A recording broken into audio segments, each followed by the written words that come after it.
was 27 years old. I was newly married, ready to start a family.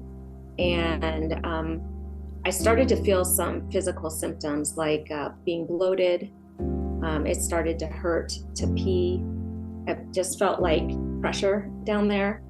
And then what I assumed was that I had a urinary tract infection. So I went to my doctor and asked for antibiotics, assuming that's what it was. And she said, well, let me do a little exam on you. And she did one of those ultrasound thingies. And she said, well, I actually found a tumor. And I was not expecting that. And I was immediately panicked and said, could this be cancer? And she said, oh no, you're too young to have cancer. And so I was relieved, obviously. And she said, but we do need to remove this tumor off of one ovary. And I said, well, I haven't had my kids yet.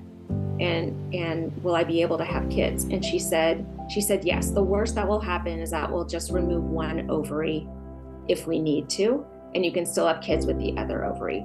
So we scheduled that surgery, for the next week, and I was excited to get it over with and get on with my life, and went into surgery with, completely different thought of what was going to happen, and woke up 5 hours later in the recovery room with my doctor telling me, we found ovarian cancer, you've had a complete hysterectomy. No chance to save eggs or embryos or anything. And it was like a split-second decision that they made while I was under anesthesia. And so when she told me I had cancer, what I really was worried about was, you can't have kids. And that was the more devastating diagnosis than the cancer, was the infertility.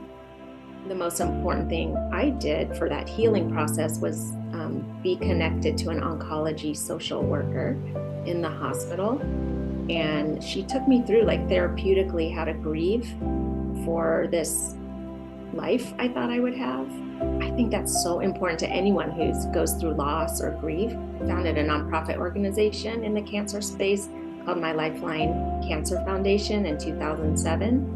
And it was really, like you were saying, what you're doing was to connect cancer patients with their own family and friends to get the social, emotional, practical support that they needed through treatment, as well as create discussion boards for different types of cancer patients, whether it's just breast cancer or young adults or people interested in nutrition, post-treatment survivorship.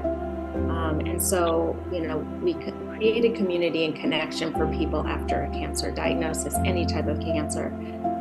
After 10 years of running My Lifeline as the executive director, we merged into a global organization called the Cancer Support Community, which is an incredible organization, mostly in the United States, but also worldwide and in different countries, and has various cancer centers and support centers around the world.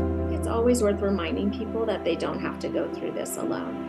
I think some people are like, oh, I'm the only one that's going through this and this specific, situation, but there will be someone else out there, and probably multiple people have gone through this and walked in these shoes ahead of you, and they can kind of guide you along the path. So find a peer, find a professional, like an oncology social worker, to help you walk through the emotional healing, the mental healing, because that's just as necessary as the physical healing. I would say go to survivorship today if they're in this similar situation, and find some resources there. I always recommend that people go to cancersupportcommunity.org and find your people and your resources there as well.